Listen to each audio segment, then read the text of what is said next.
Hi everyone, आज हम entries पे बात करने वाले हैं कि आप परफेक्टली एक कॉन्फिडेंस के साथ एंट्री कैसे प्लान करोगे, आपका टारगेट पॉइंट क्या बनेगा, आपका स्टॉप लॉस कौन सा लेवल का होगा। ये सारी चीजें ना आज हम बहुत डिटेल में बात करने वाले हैं इस निफ्टी के चार्ट में। ठीक है, मैंने आपको पिछले कई लेक्चर्स में जब प्राइस यहीं पे घूम रहा था ना, डेली टाइम फ्रेम में जब प्राइस यहीं पे घूम रहा था, तो मैंने ये रिवर्सल आपको तभी बताया था कि प्राइस का ना यहाँ से रिवर्सल होने वाला है। और वो मैंने किस तरीके से आपको बताया था आप जाके देख सकते हो, जिसने देखा है उसे पता होगा कि एक वेव का रिवर्सल कैसे होता है। ये जो नीचे डाउन साइड की तरफ वेव आ रही थी ना, इसका रिवर्सल ये अपवर्ड की तरफ कैसे कंफर्म होता है, लोअर टाइम फ्रेम में भी, डेली टाइम फ्रेम में भी, ये सारी चीजें मैंने बता रखी है। तो आज हम ना आपको ये बताने वाले हैं कि आप एंट्रीज कैसे कॉन्फिडेंस के साथ लोगे, आपका टारगेट पॉइंट क्या होगा। यानी ये जो वेव जा रही है ना ऊपर, क्या ये हाई ब्रेक करने वाला है, आपका टारगेट ये हाइज होगा। ये सारी चीजें अभी हम बात करेंगे और बहुत ही सिंपलेस्ट वर्ड्स में करेंगे,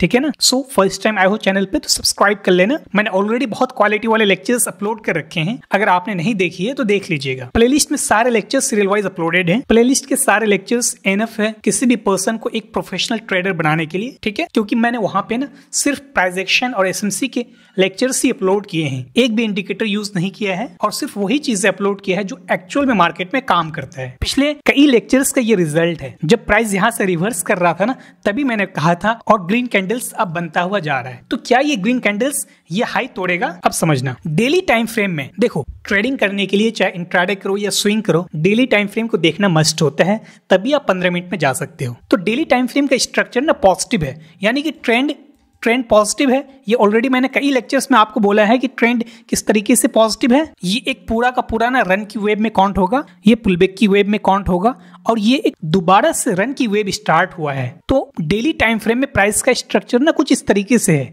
ये एक अप ट्रेंड का स्ट्रक्चर है, तो इसीलिए ट्रेंड मेरा पॉजिटिव हो गया। अब ये जो पुलबैक आ रहा था ना, ये पुलबैक आपका कुछ इस तरीके से आ रहा था। जब इस हाई पॉइंट के ऊपर में यहाँ पे इस हाई पॉइंट के ऊपर में यहाँ पे कैंडल की क्लोजिंग हुई, तो ये पुलबैक ओवर हो गया। अब दोबारा से रन की वेव चलना स्टार्ट हुआ। अब यहाँ से जो रन की वेव चलना स्टार्ट हुआ ना, वो किस तरीके से चल रहा है, एक इंटरनल पॉजिटिव वेव बना रहा है, एक इंटरनल नेगेटिव वेव बना रहा है, एक इंटरनल पॉजिटिव वेव बना रहा है, एक इंटरनल नेगेटिव वेव बना रहा है और एक इंटरनल पॉजिटिव वेव बन रहा है। और इसका काम है कि वो ये हाई तोड़े, क्योंकि स्ट्रक्चर तो कुछ इसी तरीके से जा रहा है ना, और स्ट्रक्चर पॉजिटिव है तो ये हाईज तो सारे टूटेंगे ना, लोज बचेगा। ये लोज नहीं टूटने चाहिए, ठीक है, सिर्फ हाईज टूटेंगे जब स्ट्रक्चर पॉजिटिव होता है तो, ठीक है। तो अब स्ट्रक्चर ये पॉजिटिव है, डेली कैंडल्स ग्रीन बनता हुआ जा रहा है, तो कोई जरूरी तो नहीं है कि डेली आपका ग्रीन ही बने, एक दिन तो रेड भी बन सकता है ना। यहाँ पे एक डेली का सप्लाई खड़ा है और ये सारे इंडिसियन कैंडल्स हैं। ये सप्लाईज से ना सिर्फ आपको एक रिएक्शन देखने को मिल सकता है। इन सप्लाईज में इतना स्ट्रेंथ नहीं होगा कि ये प्राइस को नीचे ला देगा और ये लो तोड़ देगा। सिर्फ इन सप्लाईज से आपको एक बनती हुई ग्रीन कैंडल जो है ना, वो इंडिसियन बन सकता है, वो या रेड बन सकता है। सिर्फ इतना ही उसमें स्ट्रेंथ होता है इन सप्लाईज में। ये टर्निंग पॉइंट का सप्लाई है, तो यहां से आपको एक रिएक्शन देखने को मिल सकता है और कुछ भी नहीं इससे ज्यादा। तो मैं ना ये सप्लाई मार्क कर लेता हूं। ये डेली का जोन है, अभी हम 15 मिनट में जाएंगे तो रिफाइन करेंगे उसको और एक एग्जैक्ट लेवल निकालेंगे जहां से आपको रिएक्शन मिल सकता है। और नीचे जो है ना, इस कैंडल में, ये जो आज की कैंडल ग्रीन बनी है ना, इसमें हम डिमांड ढूंढेंगे जहां से आपको कल का ट्रेड मिल सकता है, ठीक है। तो डेली में इतनी चीजें समझनी है, हम डायरेक्टली 15 मिनट में चलेंगे और वहां चीजों को समझेंगे। अब देखो, ये जो बड़ा सा रेक्टेंगल है ना, ये मेरा डेली का सप्लाई जोन है। लेकिन इस सप्लाई जोन में 15 मिनट का आपका कौन सा ऐसा जोन है जो एक रिएक्शन देखने को मिल सकता है जहां से आपको, तो मेरा जो फर्स्ट लेवल है ना, वो ये जोन है। ये एक टर्निंग पॉइंट का सप्लाई है। उसके बाद आपका एक सप्लाई ये भी है। अब प्राइस ऊपर जो जा रहा है ना, तो हो सकता है कि इस सप्लाई में पहुंच के या इस सप्लाई में पहुंच के आपको एक माइनर सा पुलबैक भी देखने को मिले।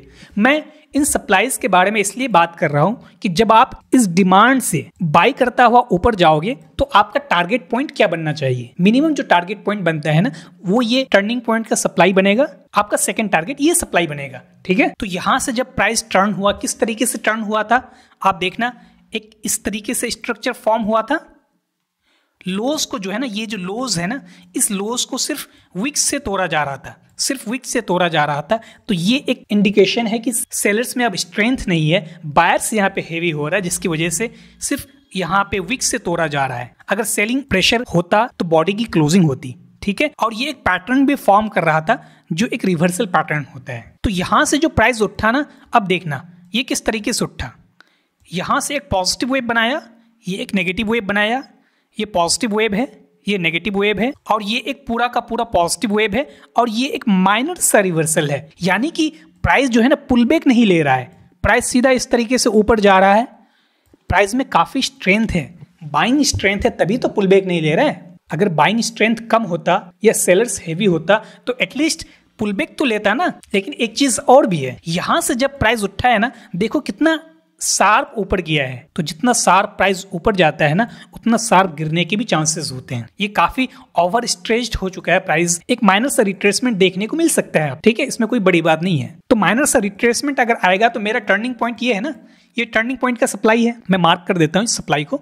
तो यहां से आपको देखने को मिल सकता है, ये मेरा सप्लाई है, जहां से आपको जो है एक माइनर सा रिट्रेसमेंट देखने को मिल सकता है। लेकिन ये मेरा वो डिमांड लेवल है जहां पे अगर प्राइस पहुंचता है, यानी यहां से प्राइस नीचे आता है, चाहे वो गैप डाउन खुले या एक माइनर सा रिट्रेसमेंट ले, इस डिमांड में पहुंचे, तो ये डिमांड जो है ना आपका बाइंग लेवल बनता है अगर एंट्री कंफर्म करता है तब। एंट्रीज के कई सारे लेक्चर्स मैंने अपलोड कर रखे हैं, तो मैं ये जोन ना मार्क कर देता हूं, ये आपका बाइंग लेवल बनेगा। अब अगर प्राइस यहाँ पे आता है और आपको एंट्रीज कंफर्म करता है, चाहे वो मार्केट स्ट्रक्चर के बेसिस पे हो, डिमांड एंड सप्लाई में कैसे एंट्रीज लिया जाता है, कैंडलस्टिक के बेसिस पे कैसे एंट्री वैलिडेट होता है, ये सारी चीजें मैंने आपको बता रखी है। अगर एंट्री कंफर्म करेगा तब आप अपना एंट्री प्लान कर सकते हो, और आपका जो फर्स्ट टारगेट लेवल है ना वो ये टर्निंग पॉइंट होगा। और अगर इस लो पॉइंट के नीचे, इस लो पॉइंट के नीचे 15 मिनट का कैंडल की क्लोजिंग हो जाती है ना, तो फिर आपको ना एक डीप पुल बैक देखने को मिल सकता है। फिर वो ये डाउन साइड के जो डिमांड्स है ना, फिर यहां से उठने के चांसेस हैं। आई होप आपको चीजें क्लियरली समझ आई होगी। कोई भी डाउट्स हो तो पूछ लेना, और तक भी शेयर करना, लाइक नहीं किया तो कर देना। See you in the next one, bye.